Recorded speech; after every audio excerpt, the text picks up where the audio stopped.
दिनै नोंथांमोना माखासे आपडेट्स नुनो मोनगोन भिडिअखौ जोबजासिम नोंथांमोना गोसो होनानै नायलांदो।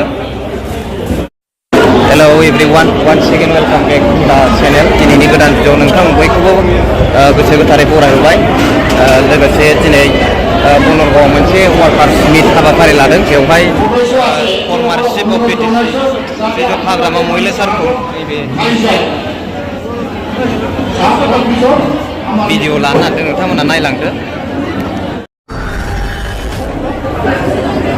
जोंना क'क्राझार डिस्ट्रिक्टनि आन्दाराव ब्लक वाइज मिटिं बेयो मैया देवगाव ब्लक आरो सालाकाथि ब्लकआ जानानै थांखांबाय। खोब मोजां जादों मिटिंनि जिथु उद्देश्य बिराद मोजां जादों आरो दिनैबो बनगाव ब्लक दा दिनै बनगाव ब्लकनि बिपिएफ हान्जानि मोनसे सेमिनार बा वार्कशप जादों।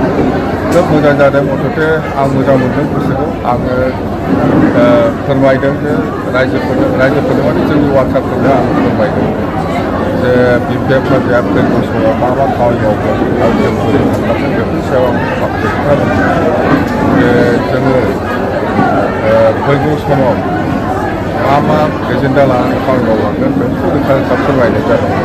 दा बेनि गेजेराव जोंहा दङ जेनेबा बिपिएफआव गोबां जाथिनि सेलफोर बानायनाय जादों। राजबंसि सेल, बरफा सेल बा माइनरिटि सेल, बेंगलि सेल, 6था सेल बानायनानै लानाय जादों। बे सेलफोराव मोनफा गार्जेन मिट जागोन बेखौ आं फोरमायदों।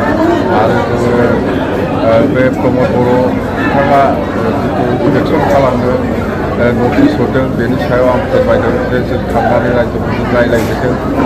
बाक्सायावबो थांदों, उदालगुरियावबो थांदों आरो चिराङावबो थांदों आरो फैगौ समाव क'क्राझारावबो नटिस होदों। बै माबायाव कन्ट्रापानि सरलपारायाव बेहायबो जों थांगोन।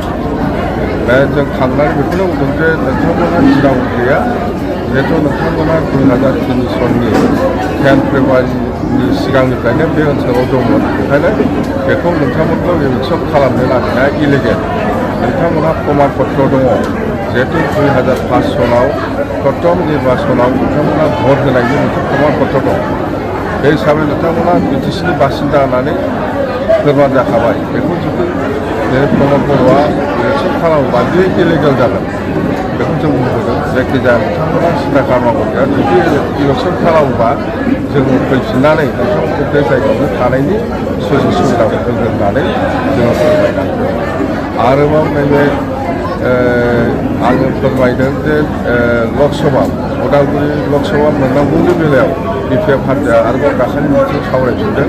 जोङो कन्डेमनेसन होदों आरो जोङो सावरायदों जे आयेनगत भाबै जुजिब्ला जोङो उदालगुरि लकसभाखौ मोननो हागौ नामा। बेनि सायाव जोङो गिदिर उकिलजों गिदिर एडभकेटजों जोङो रायज्लायना साजेसन लागोन। जुदि जाथावथावबा जोङो हाइकर्टबाबो सुप्रिम कर्टबाबो खालामगोन। जुदि जाथावथाव नङाबा जोङो खालामनाय नङा। बेखौ आयेनगत भाबै जोङो सावरायनानै नायगिरगोन होननानै सिद्धान्त लागोन। आरोबाव तामुलपुर जुडिसियेल साब डिभिजन कर्ट बेखौ दिनै प्रमद बर'आ सरकार थासेयावबो बोरै रङिया कामरुप मेट्र' रङिया डिभिजनाव हरनो हाखो बेखौ जोङो सोंखारिदों आरो जों बेखौ मालाबाबो गनायनानै लानो हाया। जोङो बुंदों जे जेराव मन्थ्रि दङ इउपिपिएलआ एमएलएफोर दङ एखेलगे बिजेपिजों थानाय सरकार सालायगासिनो बे सरकार थासेयावबो बोरै लांनो हाखो। थारमाने बिथांमोना जेबो बुङा। सिएम सारखौ हयथ' रिकुवेस्ट खालामबा दिनै दिनाव हरफिनगोन। बिथांमोना बुङाखै। जायनि गलाव दिनै तामुलपुर साब डिभिजन जुडिसियेल कर्टआ मुसलपुराव जाबाय थायोमोन। बिनि बिसारा दिनै रङियावसो जासिगोन। दा बेफोर खोथा। आरोबाव आंनि मिथिनायाव मोनसे सुलुंनिफ्राय आं मोनदों जे जेब्लानाखि डिलिमिटेसननि सायाव बिपिएफआ जेब्ला आन्दलन खालामबाय थायो बे समाव प्रमद बर' आरो दिपेन बर'खौ सिएम सारा लिंहरदों होननानै आं मोनसे सुलुंनिफ्राय मोनदों। आरो सिएम सारा सोंदोंमोन जे नोंथांमोना बे डिलिमिटेसन सायाव मा बुङो। जोंहा जेबो बुंनांगौ गैया सार, जेरै दं ओरै थाथों बेखौसो बुंनानै फैदों।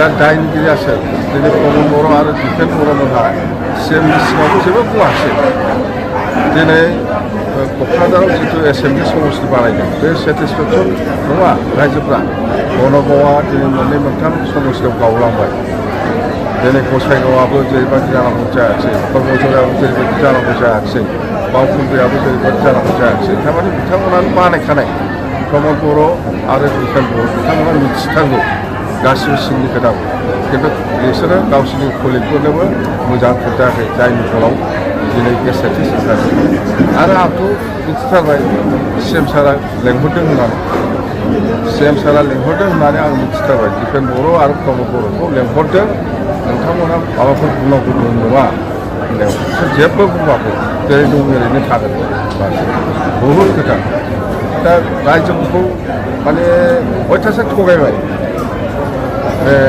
दिपेन बर'आबो थगायबाय प्रमद बर'आबो थगायबाय सेस खालामबाय दे सार सिगांनि समाव नोंथांखौ जेब्ला बड'लेण्ड मोनथ'आ होन्दोंमोन अब्ला जि गाज्रि गाज्रि रावजों बानसावदोंमोन दा बिथांमोननि समाव